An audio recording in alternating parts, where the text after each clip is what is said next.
Estamos de volta com o CNN Entrevistas da Semana. Você acompanha agora uma entrevista exclusiva com Ciro Gomes, ex-governador do Ceará e ex-ministro dos governos Itamar Franco e Lula. Ciro Gomes fala sobre o conteúdo do vídeo da reunião ministerial, avalia o papel do ex-ministro Sérgio Moro e do presidente Jair Bolsonaro. Entrevistamos agora Ciro Gomes, do PDT, ex-governador do Ceará, ex-ministro dos governos Itamar Franco e Lula, ex-deputado federal e candidato à presidência em 2018. Ciro, muito obrigada por essa entrevista. Bem-vindo à CNN Brasil. Muito obrigado a você, Renata. Um forte abraço e sejam muito bem-vindos ao Brasil. Vocês chegaram numa hora que o país cada vez mais desesperadamente precisa de uma boa informação e da pluralidade das opiniões. Ciro, faço então a primeira pergunta. Gostaria de saber como o senhor avalia o conteúdo da reunião ministerial do dia 22 de abril, que foi tornado público na sexta-feira por decisão do ministro do Supremo Tribunal Federal, Celso de Mello. O senhor vê evidência de crime por parte do presidente da República, Jair Bolsonaro? 21.048 brasileiros, a números de hoje, de ontem, estão mortos, com famílias enlutadas. 330 mil brasileiros infectados nos levaram ao segundo lugar do planeta Terra em matéria de infecção, faltando respiradores, leitos de UTI. E o que nós assistimos, a sensação que eu tive foi que se transformou o Palácio do Planalto num verdadeiro covil de bandidos. Eu sei que essa é uma expressão muito forte, mas olhando aquilo, não se passar em 2 horas uma reflexão sequer sobre a tragédia de saúde pública ou sobre a tragédia econômica que está destruindo milhões de empregos no Brasil, me deixou profundamente chocado. Sob o ponto de vista específico, me parece absolutamente flagrante a qualquer investigador, que não precisa ser um grande detetive, que o Jair Bolsonaro claramente fez da maior parte da reunião uma espécie de pressão sistemática para que a estrutura da Polícia Federal fosse permeável. E lembrando que a Polícia Federal está na hierarquia do Executivo, mas quando ela apura crimes, quando ela faz inquéritos, ela é uma estrutura sob controle do Judiciário. É a função de polícia judiciária que ele quis invadir de forma absolutamente clara. De maneira que, salvo todos os banditismos, de uma equipe de lunáticos, ali parece um delírio coletivo, olhar aquela fila de desatinos me chocou profundamente pelo tamanho do problema econômico, pelo problema social e de saúde pública que nós estamos vivendo. Me pareceu, de fato, um crime, aquilo que aconteceu, mas a evidência está dada. Só um investigador muito imprudente ou um procurador da República muito descuidado das suas graves tarefas pode não ver a tentativa de invadir de forma ilegal e ilegítima as funções de polícia judiciária que o Bolsonaro faz para, como ele próprio diz, proteger os seus amigos e os seus familiares. Ciro, por que a versão dada pelo presidente de que tratava da segurança da família não se sustenta ali na avaliação do senhor? Caio, um abraço a você também, parabéns pela nova etapa da sua carreira. Deixa eu lhe dizer, eu sou advogado e já advoguei muito, sou professor de Direito, e versões, elas são produzidas e até um direito do criminoso ou do réu, falsear a verdade, porque ele não dá depoimento sobre juramento. Quem dá depoimento sobre juramento são as testemunhas, enfim. De maneira que o réu mentir faz parte da lógica, porque a própria Constituição permite que o réu, para se proteger, não entregue elementos indiciários ou provas contra si mesmo. Isto dito, o que é muito chocante para o leigo, e especialmente se esse réu potencial é o presidente da República, a maior autoridade do país, fica muito flagrante quando ele fala nas estruturas de segurança, porque quem cuida da segurança do presidente da República e dos seus familiares, por lei, é o Gabinete de Segurança Institucional. E o ministro, acima disso, é o ministro general Heleno. E ele, Bolsonaro, trocou o chefe da segurança no Rio de Janeiro porque promoveu, era um coronel que ele promoveu a general e lotou em Pelotas, deu um comando a ele em Pelotas, é uma espécie de promoção dentro da estrutura do Exército, além de promoção no quadro de carreira do Exército, de coronel para general, ainda deu um posto de comando importante, que é a Unidade Militar de Pelotas. E quando ele fala amigos, evidentemente ele está dizendo Polícia Federal, por quê? Porque o GSI, por lei, só cuida do presidente e da família, sob o ponto de vista de segurança. Quando ele fala que o serviço de inteligência está falhando, ele usa expressamente a expressão PF, que é a Polícia Federal. E o dia seguinte da reunião, faz o quê? Ele troca o chefe da Polícia Federal, o diretor-geral. O primeiro ato, como quem quer demonstrar que quem manda aqui sou eu, que é o Bolsonaro, disse isso na reunião o tempo todo, troca o superintendente do Rio de Janeiro. Portanto, é muito flagrante, volto a dizer, não precisa ser o Sherlock Holmes, o grande detetive, não é, da literatura inglesa, para demonstrar, evidentemente, que ele estava falando disso. É evidente que na conversa, como eu já tinha até dado entrevistas dizendo, ele não oferece a bala de prata. Mas o réu não deve, nem pode, nem é necessário que se espere do réu que ele ofereça a evidência contra si mesmo. Apenas o conjunto indiciário vai se transformando em prova se o bom investigador, isento, quer de fato achar a verdade.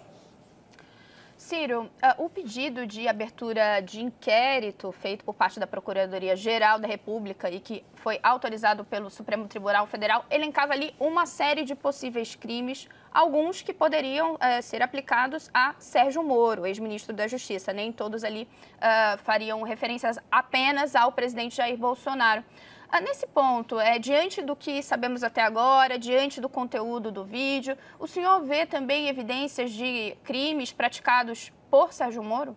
Bastante, sem nenhuma dúvida. O Sérgio Moro cometeu flagrantemente o crime de prevaricação, que é aquele crime que comete a autoridade que, tendo o dever funcional, né, de tomar providências contra irregularidades da sua responsabilidade, se cala ou se omite. Se essa novela, como o Sérgio Moro próprio fala na sua entrevista de demissão, o presidente tentava de forma espúria invadir as atribuições de polícia judiciária da Polícia Federal desde o ano passado, e ele só vem reclamar agora, o Sérgio Moro cometeu vários crimes. O mais grave, o mais flagrante, que não dá sequer para explicar, é o da prevaricação. Ô Ciro, quem que é Sérgio Moro para você? Qual que é a sua leitura desse personagem político, técnico, e aonde ele quer chegar? Qual que é a sua avaliação sobre Sérgio Moro? É um politiqueiro dotado de uma ambição absolutamente desmedida.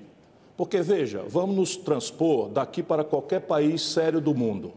Um juiz que condena um político, e não está aqui em discussão se o político era mesmo culpado ou não, porque eu estou cansado de saber que de inocente o Lula não tem nada. Mas vamos voltar ao raciocínio. Um juiz, no exercício da mais delicada das tarefas, que é julgar os outros, não é? Condena um político e, ato contínuo, vai ser ministro do político que recebeu o benefício de ganhar a eleição, porque pelo menos parte importante da opinião pública considera que esse outro ganhou a eleição porque aquele que ele mandou prender e tirou os direitos políticos não participou das eleições. Isso é uma lesão ética absolutamente inconciliável. Você imagina se a gente pode aceitar que juízes utilizem a tarefa de julgar uma pessoa e, ao lado desse julgamento pela lei, ele está fazendo cálculos políticos. Isso é muito mal comparando, como se a gente pusesse, por exemplo, calcular o efeito sobre a paixão que o futebol germina, se juízes pudessem participar da construção de resultados. Então, veja, o Vasco e o Flamengo vão jogar, o Corinthians e o Palmeiras vão jogar, e a grande plateia está sabendo que o juiz pode tomar um lado e beneficiar um dos lados. Acabaria o futebol. Se o juiz interferir na questão, acaba o futebol. Essa é uma lesão que o Sérgio Moro jamais vai transplantar. Em seguida de ser ministro, ele jamais negou, e hoje tem toda uma poderosa estrutura de poder econômico, de poder de mídia, emulando, estimulando, dando corda para ele ser candidato a presidente da República. Qual é a credencial, pelo amor de Deus? Qual é a opinião do Sérgio Moro sobre a pandemia do coronavírus? Quanta da geografia brasileira, econômica, humana, o Sérgio Moro conhece? Qual é a ideia do Sérgio Moro para a educação pública? Que projeto ele já formulou para o desenvolvimento nacional? Não, é simplesmente a marketagem, a construção de mitos, como é o caso do Bolsonaro, em cima de angústias trágicas da sociedade brasileira. A sociedade brasileira cansada, chocada na sua vida dura, difícil, de desemprego, de violência, de doença, de maus tratos, todo dia chega em casa humilhada e toma notícia na televisão da roubalheira, do desvio de dinheiro, da corrupção generalizada e epidêmica que se entranhou na vida brasileira. E um juiz, então, surge como xerife, como a chibata moral. Isso é uma coisa que a gente entende, mas não pode concordar, porque a solução para o Brasil não pode ser nesses monotemas midiáticos. Nós temos que ter um projeto, temos que ter ideia, temos que ter experiência, temos que ter equipe. E o Sérgio Moro é isso, é um ambicioso sem medida, que achou uma oportunidade dada pela mídia em cima de uma psicologia popular muito respeitável. Eu sinto isso com o meu coração. Eu já fui processado pelo Michel Temer, já fui processado pelo Eduardo Cunha. Então, se tem um brasileiro, né, fui processado lá atrás pelo Quest, que se tem um brasileiro que vive sofrendo por denunciar a corrupção no Brasil e a sua impunidade, sou eu. Mas quando o Sérgio Moro, que fazia um belo trabalho na origem da Lava Jato, deixa a vaidade subir a cabeça e transforma a sua tarefa de saneamento moral dentro da lei no exercício de lawfare, ou seja, de manipulação da lei para aparecer, para se exibir, para se lançar na política, ele vira um politiqueiro ambicioso, que é o que eu penso que ele é. Ô Ciro, eu queria que você fizesse a mesma leitura sobre o presidente da República, que é o outro lado da moeda nessa investigação toda. Quem que é, para você, o presidente Jair Bolsonaro?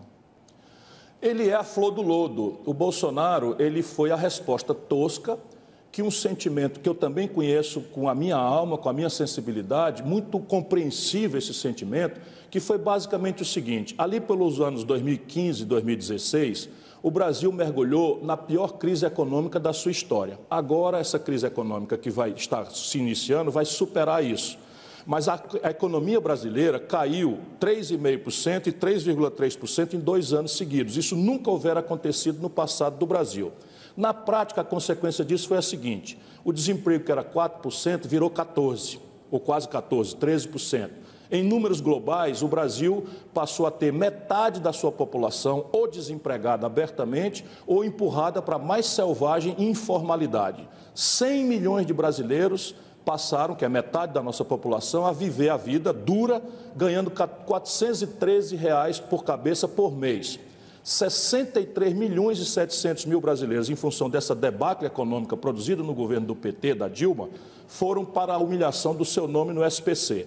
Então, a base social e econômica para o desespero foi implantada a partir de uma grande fraude eleitoral, em que o discurso era um e a prática do dia seguinte foi outra completamente diferente. As empresas também sofreram esse baque. 5 milhões e 500 mil empresas foram para o Serasa. E a maior desindustrialização do país, a destruição de coisas, fez que 13 mil indústrias daquele ano de 2015 para cá fossem fechadas no Brasil antes da pandemia. Em cima disso, em horário nobre da televisão, diariamente, a novelização escandalosa da roubalheira. E assim, não dá para esconder, o Palocci era braço direito do lulopetismo. Isso é que eles pensam que é ataque. Não é ataque, é uma reflexão humilde de quem quer se reconciliar com o povo brasileiro. E o Bolsonaro foi o quê? Foi o não tem tu, vai tu. Porque a grande burguesia brasileira empacotou o Alckmin. E não aconteceu, porque vinha de um fracasso semelhante do PSDB. Tentaram o Meirelles, tentaram o Amoedo, e não aconteceu. Para, então, dar vazão a isso, o que vinha de baixo era esse sentimento de vingança do povo, de ódio, de rancor. E o Bolsonaro, muito bem orientado, inclusive com assessoramento internacional, essa ultradireita norte-americana, que é liderada por esse Steve Bannon, que é uma figura absolutamente perigosa para a humanidade, ele interpretou com muita fidelidade. Daí, muita grana vinda de fora, ele compreendeu, com esse assessoramento de fora, o peso, que é uma novidade para os políticos brasileiros, das redes sociais, da fake news feita em grupos de WhatsApp, uma série de coisas, entendendo como nenhum político houvera entendido antes, e não foi o Bolsonaro, foi o Steve Bannon, também a moral popular crescentemente reforçada pela necessidade que o nosso povo tem de proteção nesse ambiente neopentecostal e luterano. E aí colidiu também, essa esquerda antiga brasileira que não entendeu nada, colidiu também com a moral popular. Então deu-se a tempestade perfeita e aquele que interpretou de forma mais tosca esse sentimento de revolta popular recebeu a maioria dos votos. Mas o senhor entende, já que entramos nesse ponto, a gente já volta para algumas questões mais recentes ali, né, dessa semana, mas já que entramos nesse ponto ali da eleição, o senhor entende que esse é um movimento pendular, porque o senhor vai fala aí, né, que Bolsonaro conseguiu entender um sentimento que movia parte da população naquele momento. Por exemplo, o senhor destacou a questão conservadora, né, a relação com os evangélicos, por exemplo. O senhor entende que é um movimento pendular ou que esses traços que apareceram na eleição, eles tendem a permanecer daqui para frente?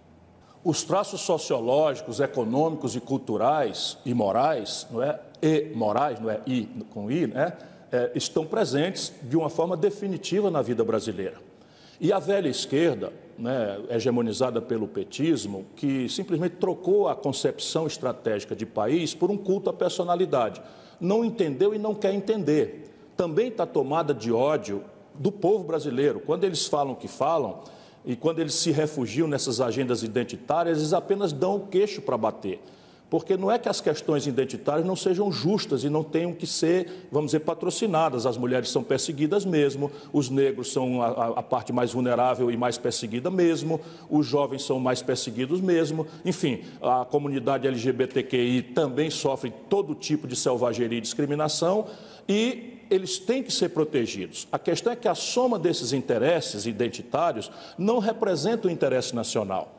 E o interesse nacional é que é a chave da gente reconciliar com a maioria do povo. Agora, não tenhamos ilusões. Na minha cabeça, simplificando o que não é simples, 25% do povo brasileiro é de direita agressiva mesmo, não tem apreço à democracia, é escravocrata, não respeita o trabalho, não respeita os humildes, é concentrador de renda, não tem sentimento nacional, tudo que deseja é enriquecer para comprar uma casa em Miami, e isso vai continuar no Brasil. 25%, infelizmente, também é essa gente que, se o Lula bater na mãe, chamar Jesus Cristo de palavrão, andar pelado na rua, eles vão relativizar, vão explicar porque é o bolsonarismo, o boçal com sinal trocado. Mas 25 mais 25 deixa 50%, ou seja, a maioria da população brasileira, que está nesse instante perplexa, desorientada, assustada, com medo, e que está, portanto, predisposta, não mais à conversa fiada, mas uma boa ideia, a um exemplo, porque não adianta falar e não dar exemplo, mas nós temos que trabalhar isso com muita humildade, com muita militância. É essa luta que eu estou dedicado. Mas o senhor entende, então, que esse 25% é o eleitor do Bolsonaro e ele fica com ele? Não creio que fique com ele, não, porque o Bolsonaro está comprometendo a agenda orgânica da parte, digamos assim, mais lúcida, menos boçal, menos amalucada desses 25%. Que eu creio aí que são os 15%. Eu acho que os loucos, os alucinados, esses boçais que saem berrando hidrofobamente na rua, isso é 10%, 12%. Mas 15% é, vamos dizer, o interesse do baronato financeiro, é o interesse da plutocracia brasileira, é o interesse daqueles agentes internacionais que estão cobiçando o petróleo brasileiro e que estão vendo que as boçalidades, as loucuras, as aberrações do Bolsonaro estão comprometendo a agenda. Se você bem reparar, o Bolsonaro nunca foi a favor de reforma de previdência nenhuma. Eu fui colega do Bolsonaro, eu conheço, e quem quiser levanta na internet. O Bolsonaro foi deputado 28 anos, votou contra todas as iniciativas que tentassem sanear de forma correta ou não a Previdência Social e as contas públicas. O Bolsonaro sempre foi o homem da mamatinha, do carguinho, não é? Ensinou esse caminho da roubalheira vulgar dos gabinetes com os filhos, e ele próprio roubava no gabinete dele. Quem quiser pesquisar, a CNN tem uma estrutura excelente de jornalismo, compare os gastos de gasolina do Bolsonaro com os meus. Nós fomos colega na legislatura 2006 e 2010. Então, eu era deputado e ele também. Compare os gastos e veja como o Bolsonaro superfaturava de forma fraudulenta o gasto com gasolina, que era o único orçamento que ele administrava. Portanto, o Bolsonaro está estragando a agenda desse lado conservador. Portanto, o que vai acontecer é que esse lado conservador provavelmente vai jogar o Bolsonaro no mar e tentar manter a agenda com um bolsonarismo sem as boçalidades do Bolsonaro. Já estão ensaiando, não é? O Moro, por exemplo, é a tentativa do novo mito, não é? O Dória cabe nessa agenda, o Luciano Huck cabe nessa agenda. Eles estão tentando para ver quem é que vai dar no couro para interpretar uma agenda reacionária, uma agenda entreguista, uma agenda cripto-reacionária de aviltamento do trabalho, de aviltamento da estrutura pública, de destruição do Estado brasileiro e da sua conexão passiva à globalização hegemonizada pelos norte-americanos. Quem viver, verá, não é? Mas o Bolsonaro, eu acho que vai ser jogado ao mar muito proximamente. Ô Ciro, você acha que, então, pelo que você está dizendo, que a onda ainda da direita, ela permanece até 22? sem nenhuma dúvida. Esse é um fenômeno mundial. Se a esquerda não produzir uma alternativa concreta, que não seja uma mitológica, mentirosa, volta ao passado lulista, não é? Onde todo mundo estava no paraíso e, de repente, a direita produziu o caos, essa narrativa colide com a data em que as pessoas sabem que perderam o emprego. Essa mentira colide com a percepção das pessoas que sabem que dia que começaram a sofrer a humilhação de receber todo dia uma ligação de um número desconhecido dizendo: venha pagar a sua conta ou nós vamos tomar a sua geladeira. 63 milhões e 700 mil brasileiros no SPC. Portanto, esse pensamento conservador, ele ganhou as eleições na Europa. Quem está governando na Inglaterra é esse tipo de pensamento, ganhou as eleições nos Estados Unidos. Agora mesmo, os Estados Unidos, que é o epicentro da pandemia global, destruiu a possibilidade do Bernie Sanders ascender dentro da estrutura do Partido Democrata. Por quê? Porque os interesses reais são muito poderosos e tem a ver com o financismo, com a transformação da economia nesse fluxo selvagem de capitais e na construção de um baronato de 20 pessoas, 30 pessoas que controlam a vida da humanidade. Hoje é o que está acontecendo no Brasil. Eu estou lançando um livro, já está na editora, da editora Leia, e esse livro está já na Amazon, como o primeiro mais vendido. Eu fico muito feliz, mas eu tento refletir cientificamente sobre isso e proponho um debate. Mas se a gente não construir uma nova ideia em que as pessoas possam se reconhecer nesse novo projeto, ou seja, um jovem que nasce na periferia de São Paulo, o que é Brasil para ele? Sabe, o Brasil para ele é o pai desempregado, é a mãe tomando conta dele porque o pai foi embora, é ele tentando não aceitar o apelo da gangue, da droga, ou ele com medo de sair de casa para ir para a rua e ser morto como João Pedro foi morto pela própria polícia. E que Brasil é esse? Ou nós sinalizamos um outro Brasil para que as pessoas identifiquem que lugar vão ter nesse projeto, ou nós vamos perder as eleições para essa eficiência, aspas, aspas, aspas, que a direita oferece. Ciro, aproveitando então que a gente está falando dessa onda de direita e ali do papel da esquerda, como ela vai se posicionar, queria resgatar um posicionamento do ex-presidente Lula esses dias nas redes sociais. Ele disse que, abre aspas, a Marina escolheu outro caminho, que Deus a abençoe. O Ciro decidiu que quer o voto de quem odeia o PT, que vá com Deus se for possível. Construir um projeto para reconquistar a democracia, tamo junto, mas na eleição cada um vai tocar seu projeto. Como é que o senhor avalia essa declaração de Lula neste momento?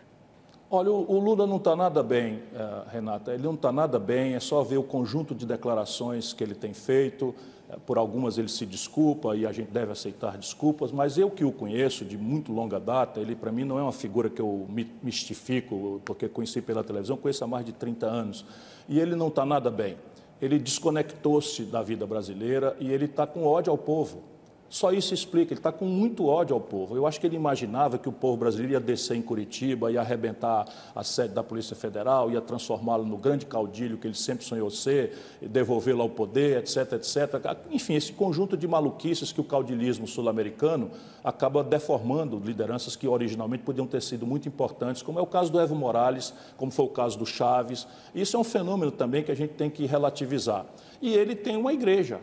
Essa igreja, como eu já disse, se ele bater na mãe, chamar Jesus de palavrão, correr nu na rua, essa igreja vai endeusar, vai relativizar, enfim. E a minha vontade que tem é deixa o Lula para lá e vamos cuidar da vida. O Brasil está correndo riscos muito graves e nós temos que cuidar do nosso povo. Nosso povo precisa de respiradores, precisa de leito de UTI, nosso povo precisa fazer os exames, porque se o Brasil não fizer exame, nós somos o país que menos atesta a coronavírus, nós estamos jogando no escuro. Nós não vamos saber enfrentar, nem sequer temos condição de pensar em organizadamente voltar à normalidade econômica.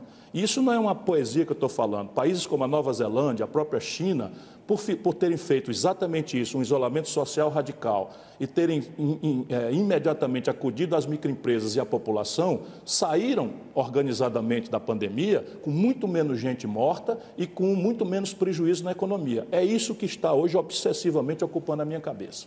Ô Ciro, boa parte da esquerda, e principalmente do PT, do petismo, aponta no senhor uma certa responsabilidade pela eleição do Bolsonaro. Eu sei que o senhor já falou disso algumas vezes, mas gostaria que o senhor voltasse a isso, sobre aquela ida a Paris no segundo turno das eleições presidenciais. O PT mesmo aponta uma responsabilidade do senhor nesta viagem pela eleição do presidente Jair Bolsonaro e uma falta de apoio mais explícita ao Fernando Haddad.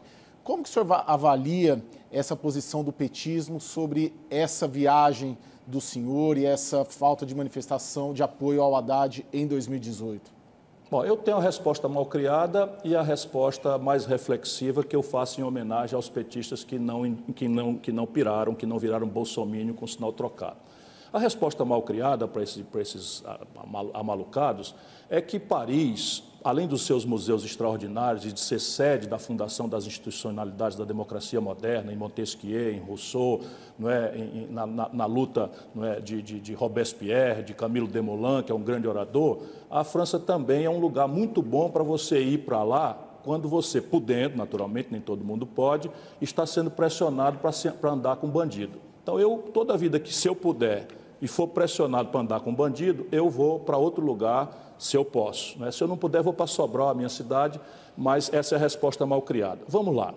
Todas as pesquisas, e aí a pessoa que for petista, serena, equilibrado, e eu preciso muito que essas pessoas parem para pensar, não é para olhar para o passado, é para olhar para o futuro. Não vai ter uma eleição em 2022?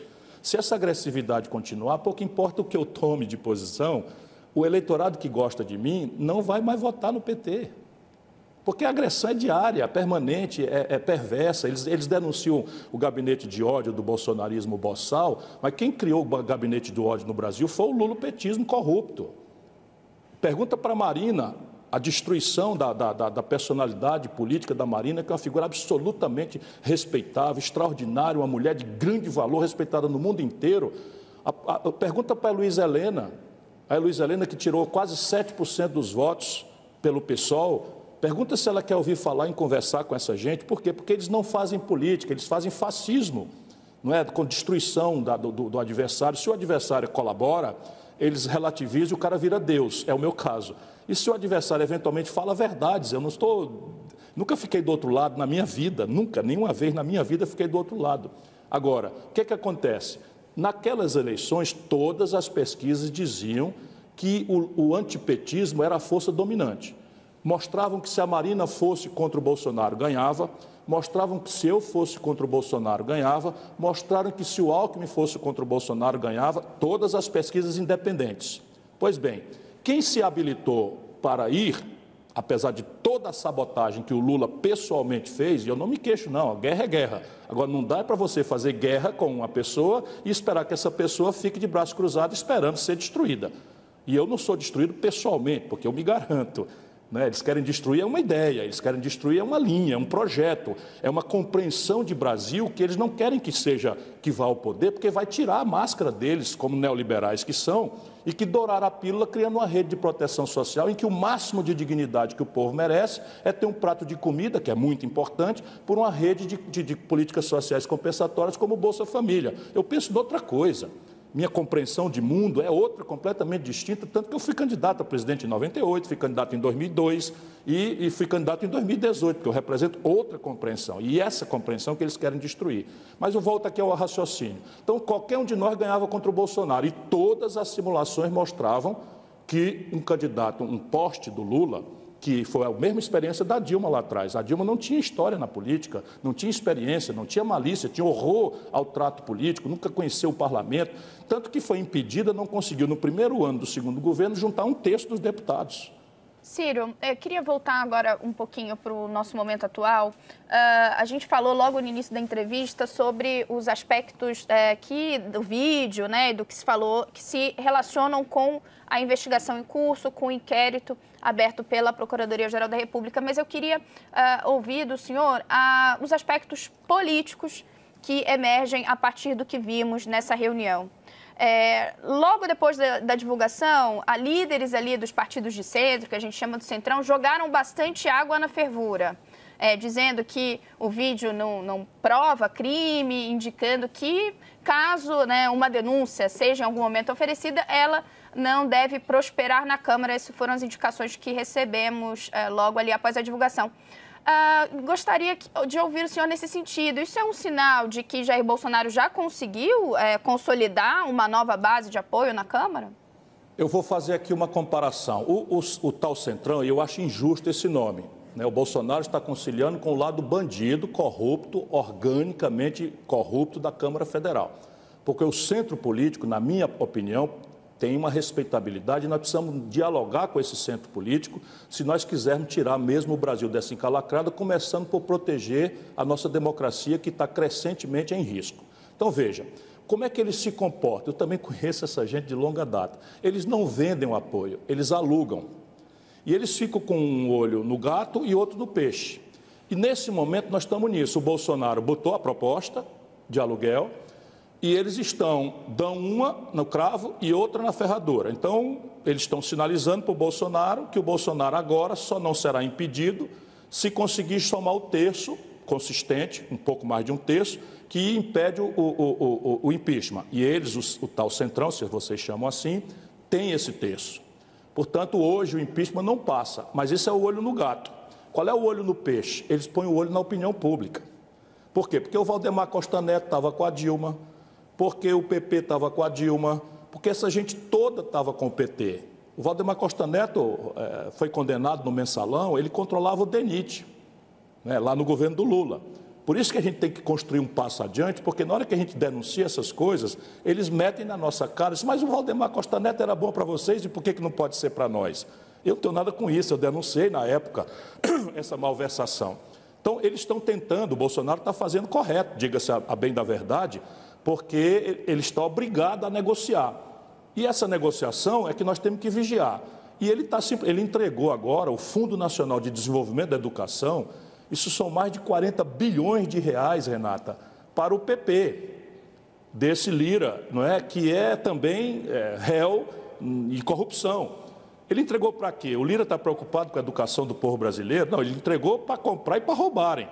E isso cabe a nós da oposição fiscalizar, porque na hora que a gente fiscalizar e construir na opinião pública o ambiente para punir o Bolsonaro pelos seus crimes de responsabilidade, o Centrão deixa o Bolsonaro falando só. É assim que eles fizeram. O PP tinha ministro no governo da Dilma. Inventa um pretexto e cai fora. Ô Ciro, Bolsonaro termina o mandato? Duvido muito. Duvido muito. Volto a lhe dizer, o Bolsonaro está numa linha de um país que tem uma história. Qual é a história do Brasil nesse ponto? É uma história de ruptura, é uma história de descontinuidade, é uma história autoritária, é uma história de golpe. A história do Brasil, a nova geração, vocês são muito moços, não é? Mas evidentemente, como bons repórteres, também conhecem a história, mas a maioria do nosso povo mais jovem não conhece. Só 3 presidentes na história moderna do Brasil terminaram o mandato. Fernando Henrique, Lula e Juscelino Kubitschek. Os 3 sofreram tentativas absurdas de golpe e têm entre si uma característica comum, uma extraordinária habilidade para o diálogo, para anestesiar antagonismos, para contemporizar, até na conta do abuso, como nós assistimos nos experimentos Lula, Fernando Henrique, até na conta do abuso de forma patrimonialista, lotear o Estado. Fernando Henrique bota um nome grandiloquente, presidencialismo de coalizão. O fato é que os 3 tiveram essa habilidade e escaparam. Fernando Henrique, o PT, por exemplo, propôs o impeachment dele, não é? E ele escapou. O Lula escapou e os outros todos, Getúlio se matou, Jânio Quadros renunciou, João Goulart foi derrubado, Collor foi derrubado, Dilma foi derrubada, e isso está aí, essa história onde o Bolsonaro está.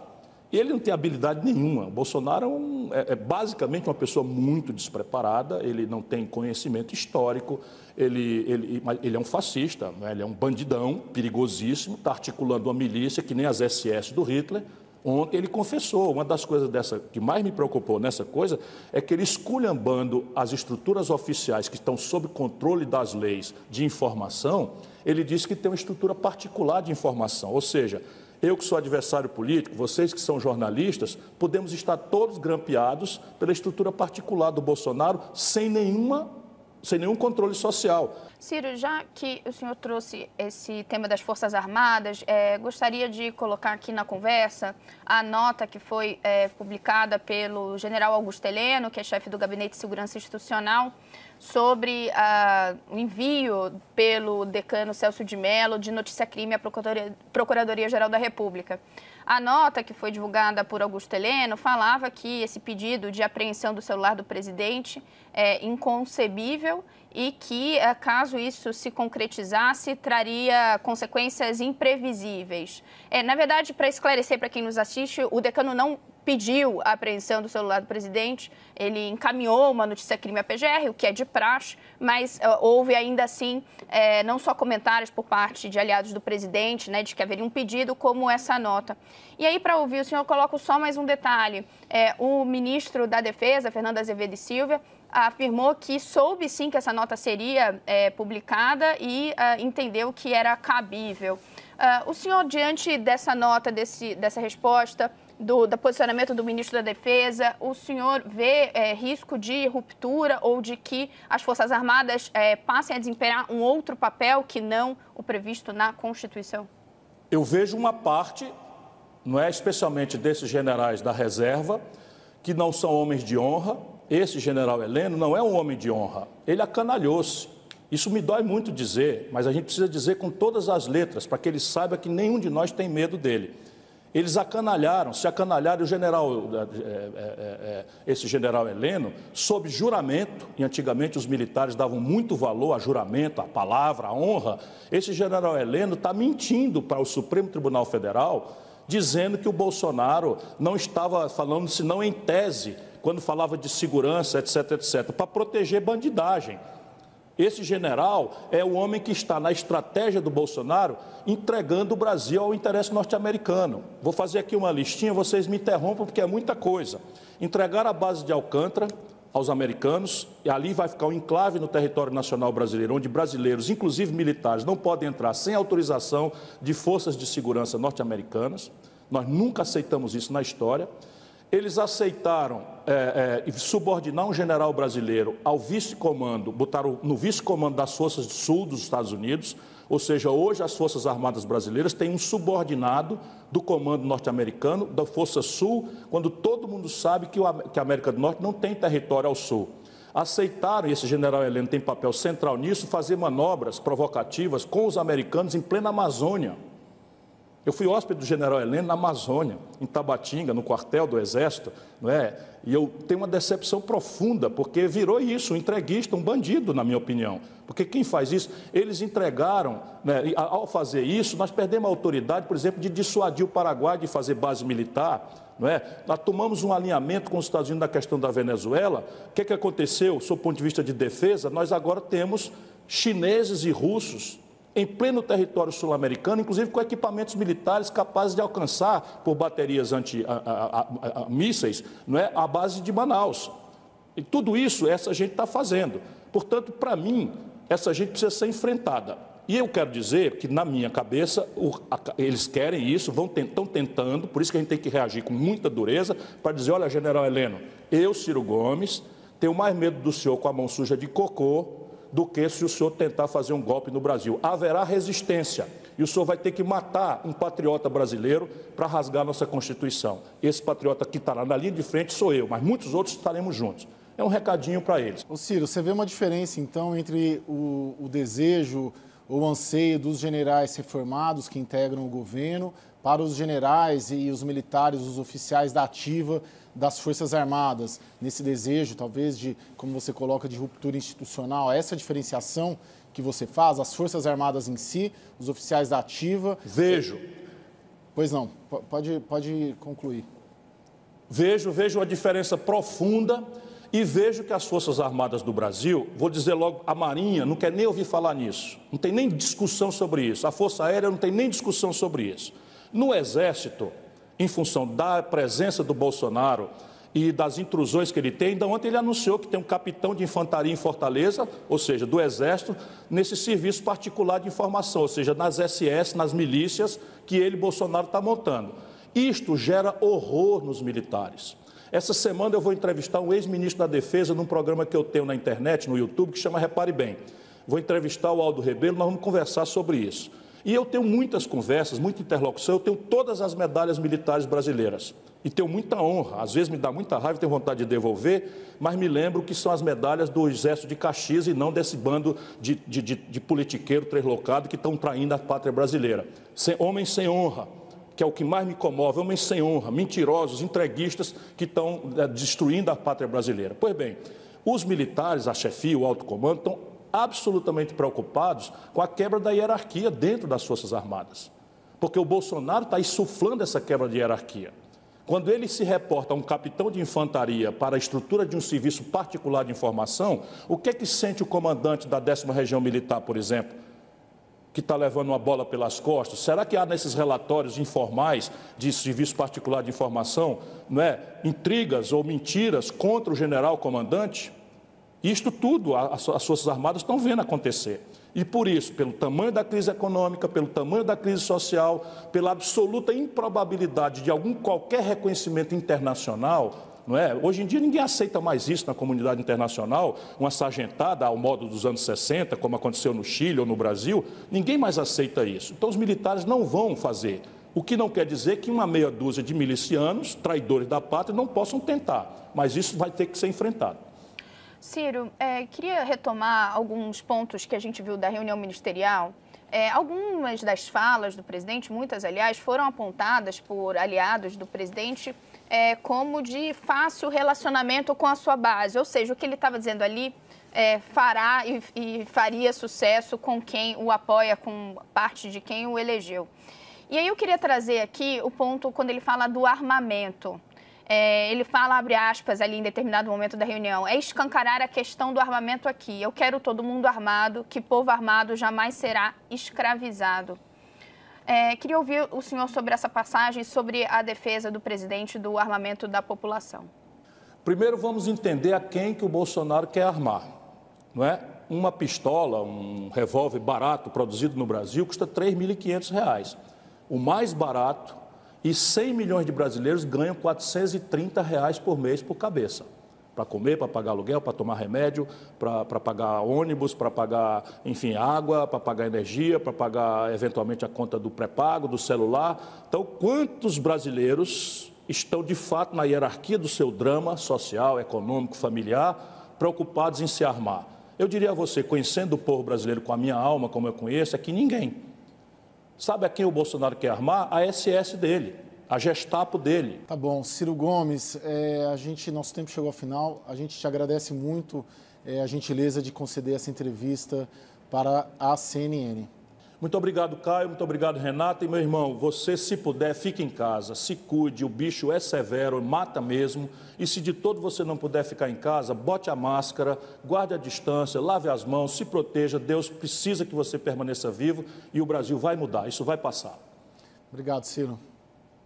Você vai ver a seguir a entrevista exclusiva com o líder do governo no Senado, Fernando Bezerra. Ele fala sobre o atual cenário político brasileiro e também repercute o vídeo da reunião ministerial. É daqui a pouco.